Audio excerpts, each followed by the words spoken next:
Halo, bertemu lagi dengan saya, Ibu Skolastika, untuk pokok pembahasan IPA, materi dan perubahannya.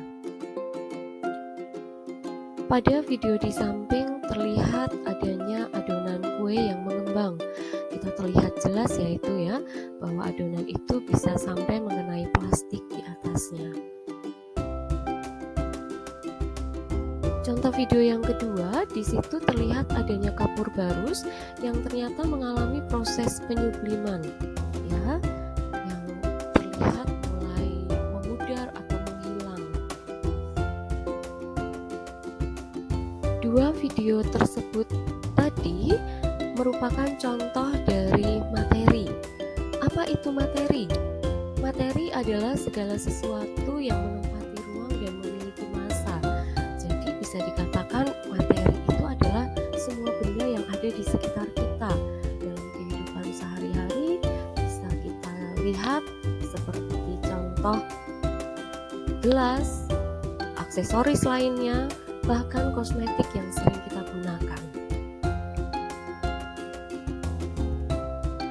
Pada dasarnya klasifikasi materi terbagi menjadi 3, yaitu ada padat, cair, dan gas. Coba kalian perhatikan video-video tersebut. Pada video materi padat ternyata memiliki ciri bentuknya tidak berubah. Kemudian partikelnya tersusun secara teratur dan materinya tidak dapat bergerak. Sedangkan contoh materi cair bentuknya mengikuti suatu wadah, partikelnya tersusun secara renggang, kemudian materinya dapat mengalir. Dan materi gas, pada video tersebut kita lihat bahwa ternyata partikelnya tersusun tidak teratur dan bentuk materinya tersebut bergerak dengan sangat bebas.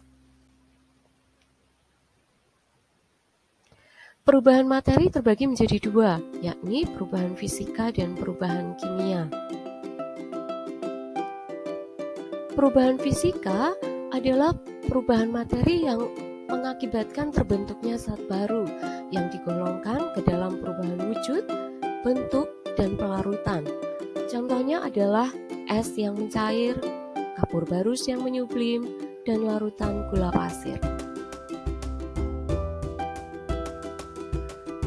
Perubahan wujud sebagai perubahan fisika ternyata melibatkan proses penyerapan dan pelepasan kalor.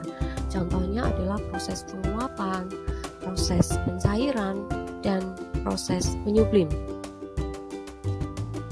Sedangkan perubahan bentuk terjadi pada fisika yaitu pada proses pengolahan yang menghasilkan benda baru tetapi bukan jenis baru. Contohnya adalah beras yang ditumbuk menjadi tepung.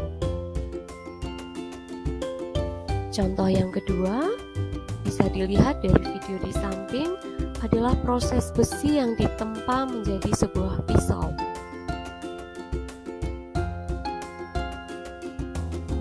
Contoh yang ketiga adalah proses kayu yang dibentuk menjadi meja atau kursi.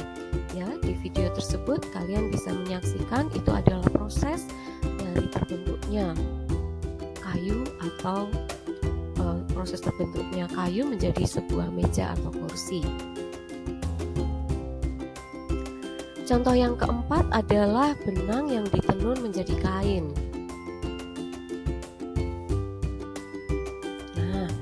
Sedangkan perubahan kimia adalah perubahan materi yang melibatkan terbentuknya zat baru yang meliputi proses pembakaran, fotosintesis, perkaratan, fermentasi, pembusukan, netralisasi, dan pencampuran dari suatu zat.